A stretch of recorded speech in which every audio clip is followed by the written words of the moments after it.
Hi, everybody. Welcome back. Seahawk Boy Mike Barra here. I should change my name to Seahawk Boy Mike Barra in there.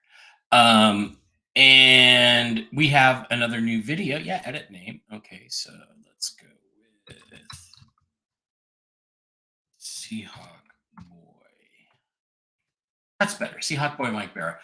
Um, so we have a question today. The question is, with this new video, are the Seahawks secretly angling to take a quarterback high in the 2024 draft? And it's a really interesting question because there's an awful lot of information about it that, nobody's really quite sure. Nobody's sure. Does it make sense? Does it not make sense? People like Rob Staten, one of the few people on Seahawks Twitter that I actually respect, came out with an article the other day, and he said, "Hey, what about the possibility of an offensive line pick at 2016, or sorry, that's number 16 in the 2024 draft?" So over on Rob's site, SeahawksDraftBlog.com, he runs through this article, and he also did a video on it. The offensive line pick at 16. Are they unlikely to draft a quarterback? Is Abe Lucas moving to guard? He had a few thoughts. He said, with the current state of the roster, especially the lack of additions to the offensive line, although that's been changed here recently, it seems pretty obvious at this stage that the Seahawks will go O-line at number 16 or trade down. I think it's less likely that they'll take a quarterback after the Sam Howell trade, but I wouldn't rule it out completely. Neither would I, Rob, and I'm going to explain to you why. I think it's possible the Seahawks share the apparent league consensus view that there's a top four in this quarterback class, and that other players such as Michael Penix Jr. and Bo Nix are day two picks with no second-round pick currently and no guarantee they'll be able to trade down. They couldn't afford to go into the draft without an adequate backup quarterback. Now they're hedged against missing out in the draft. That is true. The lack of interior offensive line investment in free agency speaks to the strength and depth of the O-line positions in this draft. Free agent additions and re-signings at linebacker and tight end also speak to the weaker depth at those two positions. The Seahawks signed former seventh-round pick Tremaine Ankrum for depth purposes today, but it changes very little in terms of the draft. The willingness to move down from 78 to 102, coupled with already spending their second-round pick on Leonard Williams, perhaps speaks to their desire to trade down and acquire extra picks. Day two feels like a strong area for adding players, and it's hard to imagine they'll be comfortable picking at number 16 and then having to wait until 81. That said, there's always a chance a can't-miss player lasts to 16 or a good trade offer isn't forthcoming. After all, once you trade out of the top 20 in this class, there's going to be a drop-off in talent. I think when we're projecting what they'll do in round one, we shouldn't overthink it. The strength of round one is the offensive tackle. John Schneider has often bemoaned the lack of good quality offensive linemen coming into the league. They have needs on the offensive line. If they stay at 16, it's almost certainly going to be an O-liner as pass rusher and alternative, and he goes off into some other stuff there as well. Now, that is very interesting when you think about a lot of things. If you look at Rob's horizontal board, which is one of the better ones out there from my perspective, what you're really looking at is that, yeah, the legit round one stuff, there's a couple of quarterbacks. He's got J.J. McCarthy as a second-round pick. I firmly agree, but a lot of people now think he's going in the first along with Drake May. Very high first. And second round players, there's a ton of first round players. There are tons of tackles. There's one center. There's no guards. There's no guards in there. But you have to understand that Fuaga and Fatano are regarded as guards. So this is, pretty interesting possible scenario for our Seahawks. And we have to kind of think to ourselves, well, what else could we possibly be doing here? It's very interesting. As you look at share the screen, go to an application window. Okay, I got to click on that. It's very interesting as you go over to Twitter and start looking at stuff. What you see is things that John Schneider has been saying. And what he said was very curious the other day. He said, guys get overdrafted at that position, speaking of offensive guard, and in my opinion, they get overpaid. Other people are saying, well, it has to be an offensive guard. Brian Numskuller over there at Hawk Blogger says this is a pretty likely scenario that Schneider will find himself in. Fans are split so far. Draft hypothetical. Scenario one, your favorite blue chip prospect falls to Seattle at 16. Let me make sure we're on there. Let me make sure. Yeah, we're on there. Your favorite blue chip prospect falls to Seattle at 16. Team takes him. Team can't get a second round pick. Leaves big hole on roster. Okay, I'm going to argue right now there are no big holes on the roster. We'll take a look at that in a second. Scenario two, the team trades back, losing the blue chipper, gets a second round pick, addresses two needs. Now that's kind of interesting. It's definitely a possibility. But if you look at the job that the Seahawks have done, and again, here's Rob's comments on O-line picks and so forth. And by the way, don't forget to get over there to Seahawk Boy Mike Barra and become a follower. I've only got 42 followers. We need to get more followers over there. So that's a very interesting scenario. But is it really true? Is it really true that the Seahawks don't really have a complete roster, that there are big gaping holes in their roster? Well, a lot of people like Seahawks retard Nelson have been saying, oh yeah, they don't have a left guard. There's no left guard. There's no, or right guard or whatever. There's no guard. There's a missing guard right now.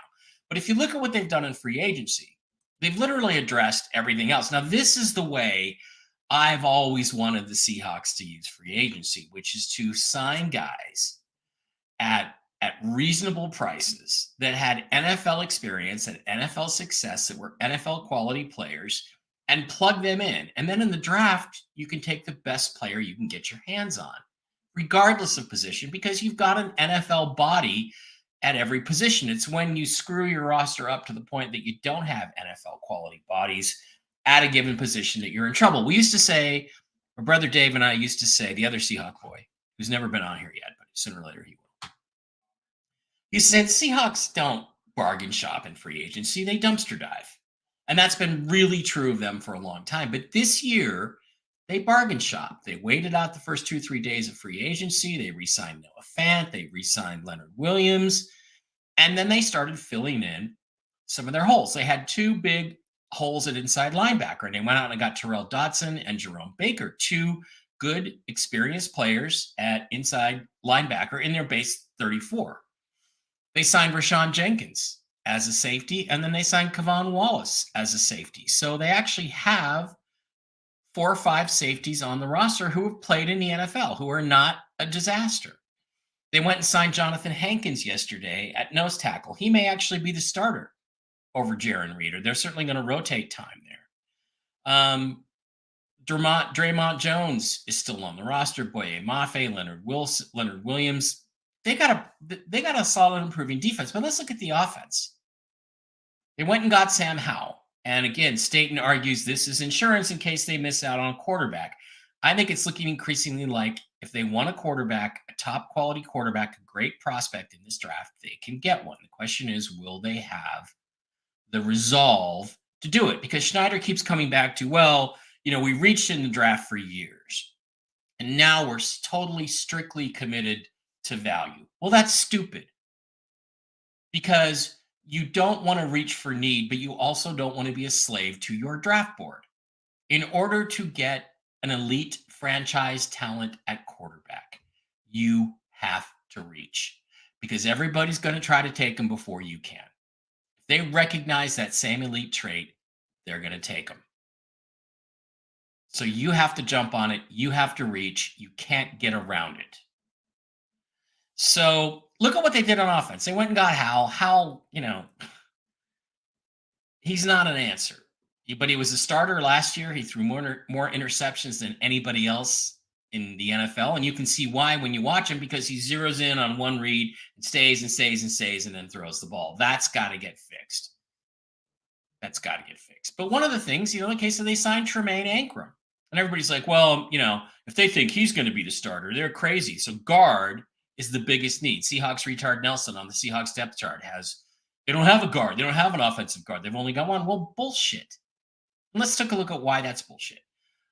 Oluwatimi is going to be the center. I think Nick Harris is going to back him up. Those two guys are going to fight out. That's what they're going to do. They're probably not going to draft a center high. The left tackle is set at Charles Cross. The right guard, let's call it, let's say it's Anthony Bradford. You could move him to left, but let's just say he's one of the two guard positions. Anthony Bradford. A lot of people don't think he's that good a player, but he was a rookie. He learned a lot, and I think he had moments where he played really well. The issue and the concern is not Noah Fant. It's Abraham Lucas. Mike. It's Abraham Lucas because of his knee issues. And there is talk that Lucas could actually move inside to guard at right guard. Well, then if you're going to do that, well, who's your right tackle? Well, how about George Fant, the guy that you just signed a week ago, less than a week ago? The fact is the Seahawks have 5 starters on their offensive line. Their 5 starters are Charles Cross, Anthony Bradford, Oluwatimi, Abraham Lucas, and George Fant. It's a question of where you put those guys. If Lucas is healthy enough, he stays at right tackle. Maybe Fant moves into right guard. But here's the thing. Fant was not, he's got Fant listed as a backup. They did not pay $14 million, $7 million average per year over 2 years to George Fant for him to be a backup. They're planning on him starting. And as it stands now, there is no need at starting offensive guard because either Lucas or Fant is going to play one of the 2 guard spots, either left or right. Fant has played left tackle. He's played right tackle. I'm sure he could switch to guard. So those are your 5 starters. Tremaine Ankrum is the first backup. Nick Harris is the backup at center. And now you're looking at Stone Forsythe is one of the backups at tackle. So if you look at it in that context, which nobody is, if you look at it as they have 5 starters, their 5 starters are Cross, Olu, Bradford, Lucas, and Fant. Those are your 5 starters. Then there's no desperate need for an offensive guard or an offensive tackle high. There isn't. So then what does that do? That frees them up to go look for a quarterback. Oh, but they're not going to take a quarterback because they already got Sam Howell. We've already talked about the issue with Sam Howell.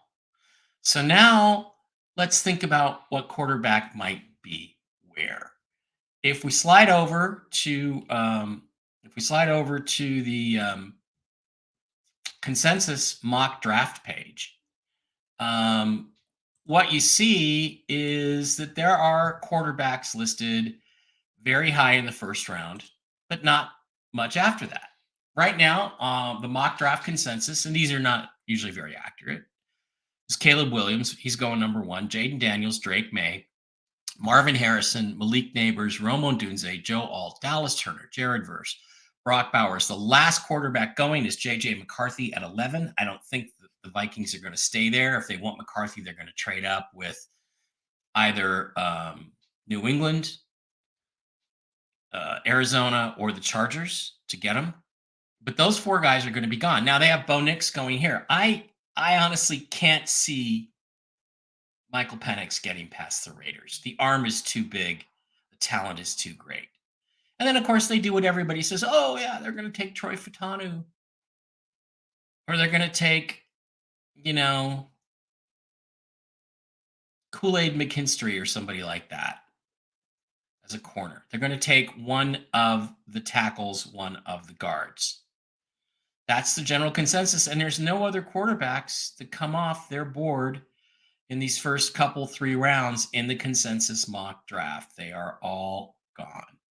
So they even have Michael Penix going to 23. So let's run through a mock draft. Okay, let's just go do a quick mock. Let's go over to sportskeeda.com and take a look at their mock drafts and do a simulation. I'm going to select my team here. I'm going to select the Seahawks. I'm going to go all 7 picks, and I'm going to go fast, just for a fast pick. Okay, so let's enter the draft and see what happens. Boom, I am on the board at 16. Okay, so as we look at this, The first picks are Caleb Williams. That's right. Jaden Daniels. That's right. Malik Neighbors. Yeah, maybe. Drake May. Joe Alt. They have a bunch of guys here. They go. If you go over to offense, you go to quarterback. They have JJ McCarthy still there at 16. I don't see him there. But they have Penix rated 42, Bo Nix 51, Rattler at 115. Now let's take a look at the trade offers we have. We've got Carolina, we've got Tampa Bay. We're not taking any picks for next year. I already know we're going to take this. This is what we're looking for: 33, 39, and 65 for our 16th pick. Yes, we're going to take that. So we will, we did accept that, did we not? Did I hit the wrong button? Oh, fuck. I hit the wrong fucking button. Okay. Let's restart. Yes, I want to restart. God damn, I hate this thing sometimes. Fast 7 rounds, enter draft. Okay, we'll be in a similar position, so we don't need to worry about it. I hit the reject button instead of the accept button. Okay, now I don't have as good a trade offers on the table. 22 and 50. Okay, well, we will accept that. That other trade was probably too good to accept. Okay, so we've made our picks. We ended up at 33 anyway. Which is the first pick in round 2. So now as we look at it, there are a series of quarterbacks on the board. JJ McCarthy's still on the board. He's not there. He's not there. But look who is there still on the board: Michael Penix, Bo Nix, or Spencer Rattler. Now, it's a distinct possibility that Penix is gone. If Penix is gone, Nix might also be gone.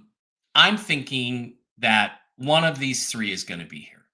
I don't like anybody below Spencer Rattler. I don't rate him 115. I talked to Pat Kerwin and Jim Miller on Sirius NFL Radio. They have him as a day 2 pick, a second or third round pick. So what I've done is I've got a bunch of other picks. I have no great glaring needs on my offense or my defense. So I'm going to go ahead and take a quarterback. Now, why am I not taking Penix? Well, if McCarthy or Penix or Nix makes it to 33, I'm taking him at 33. But if I'm the Seahawks, I'm looking for a young quarterback. I'm not waiting. I'm going to take Rattler right there at 33 because I have a bunch more picks coming. Now at 50, let's look at the overall. We've got Jatavian Saunders, the tight end. We've got Chris Braswell, the edge, Devondre Sweat. A lot of really good people. The guy I like for a defensive tackle, because we may as well get a defensive tackle as long as we're here. We also have Zach Zinter. We could take Zach Zinter, but I have one. Do I have another pick here? Yeah, I have the first pick.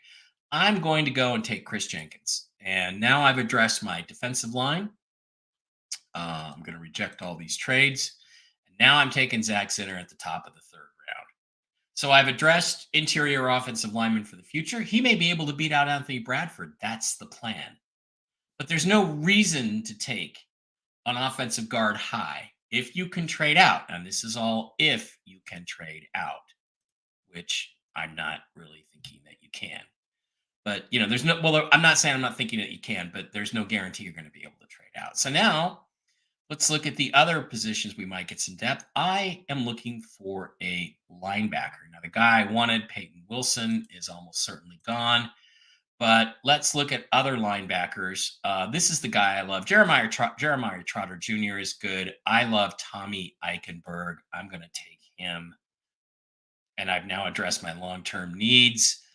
We're going to reject all trades at this point. Now we are going to go to all, and we're going to look at who's available. Guess what? I was thinking about taking a tight end. There's Theo Johnson from Penn State. I'm going to take him. Now I'm picking at 118. Guess what? I could use a young safety to bring up behind the safeties I just signed. They're all on one-year deals. Let's take Malik Mustafa. So far, this draft is falling like a dream for me. Okay, here we are. Do we need a guard, a center? Pick 192. How many picks do I have left? This is my last. I have 2 picks left. I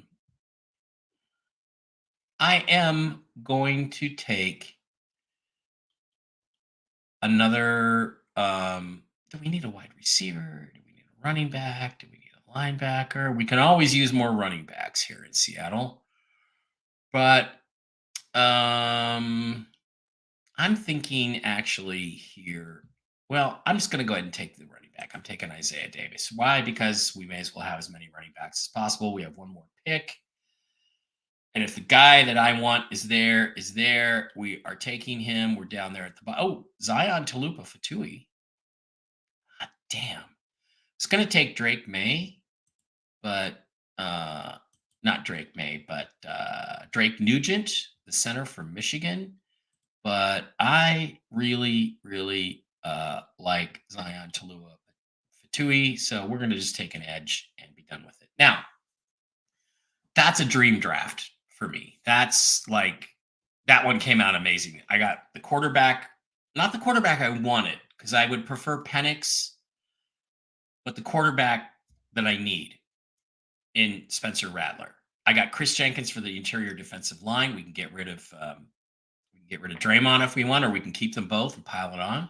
Zach Zinner, the guard at the start of the third round. Tommy Eichenberg, Theo Johnson, Malik Mustafa. Those guys I'm just ecstatic with. A running back and an edge. Fantastic draft. The key thing is that we got the quarterback of the future. Now, a lot of people say, well, okay, why would you do that? You've already got Geno and you've already got Sam Howell. Well, you could still trade away. Oh, fuck me. Seriously, I did not share the mock draft. That's great. Share this tab instead. Well, anyway, that's who I got with Spencer Rattler. Spencer Rattler, Chris Jenkins, Zach Center, Tommy Eichenberg, Theo Johnson, Malik Mustafa. All right, that sucks. But here's the thing: according to the over the cap, and there's other sites like Spotrac. I can't figure out how to use Spotrac. It doesn't make any fucking sense to me. If the Seahawks were to trade Geno post 6-1, according to this, they save $13 million. I don't think that can be right. Spotrac has it as like $3 million. Either way, it's a cap savings. It's cap savings for this year, and it's $25 million off the cap for next year. Okay, $25 million off the cap next year. That is accurate. The 2024 number, I'm not sure is accurate. Either way, it helps pay for your rookie pool. It helps pay for everything you need to do this off season, and you're ready to go into the season with a solid roster. Now you have a rookie quarterback in Spencer Rattler. I know there's character concerns about Spencer Rattler. Oh, the Seahawks are not going to draft Spencer Rattler because there's character concerns, and I think those character concerns are overblown. And I do think also that when you look at his physical tools, they're terrific. So they're at least as good, if not better, than Sam Howell's. And he seems to see the field better than Sam Howell. If you watch his college tape, he's looking around at different reads. Sam Howell doesn't do that. So now, worst case scenario, you can't trade Geno because they've tried and failed. But, if we take a 2026 seventh rounder for him and we agree to pay his salary, because what do the Seahawks have if not money? He could get traded. And you could save that cap space, or you could just keep him. And he's your starter. And Rattler and Howell are fighting it out for the number 2 and number 3 spots. That scenario makes more sense than you might think. Now, if by some miracle Penix is there at 16, you just take him and you rerun through the rest of this. You don't get the trade down. You don't get all the extra players. But I think this is a very viable solution. I think it's possible that John Schneider is just playing games. Well, we don't value guards, meaning he does value a guard, right? And he's going to draft one in the first round. He's an elite guard. We got to take him. Or it could mean that we're going to try to trade out of 16 and take a quarterback. And again, this is just me personally compared to them. I'm not waiting. This team has waited 3 years now. This is the third off season without a quarterback to replace Russell Wilson. Our 34-year-old starter is declining. That's not going to get better at age 35, 36, 37. Sam Howell is not on the upswing. He was one of the worst quarterbacks in the NFL last year. If you like yards, if you're a fantasy guy, great. He was great at that. He had a lot of yards. He also had 21 interceptions. So if you want to win football games, he's not a good choice. But Howell and Rattler fighting it out next year for the starter's job, or Howell starting this year and Rattler waiting in the wings, it's an ideal situation at the quarterback spot because Rattler has elite traits, elite talents. There are 7 quarterbacks in this draft that have more, or in this offseason, that have and had more upside than Geno Smith. Bo Nix, Michael Penix, Spencer Rattler, Drake May, Caleb Williams, Jaden Daniels, Justin Fields. Those were the 7. So far, we don't have any of those guys. Sam Howell was not on that list. It's not good enough. Let's see if the Seahawks do what is necessary and get the guy who's good enough. And yeah, by the way, if I actually did a draft and traded down and it fell that way, we fell to 33 and Rattler was still there, yeah, I'd be a happy guy. And Eichenberg and Chris Jenkins. I suspect all these guys are going to go a lot higher than the mocks have them right now. We'll see. We'll see. I don't think Penix makes it to the Seahawks at 16. If he did, I'd be sorely tempted. But if you have a good offer to trade out, assuming you have any offers at all, I'd do something like what we just did. All right, let me know what you think in the comments. And I realize that everybody seems to think we need an offensive guard, but I don't think that's true. I think we have our 5 starters set. And I think later on in the draft, like we did in this draft, like we did in that mock draft, I think we're going to add guys later. Zach Zinter, that kind of thing. All right, have a great one. See you next time. Let's see what happens. Bye.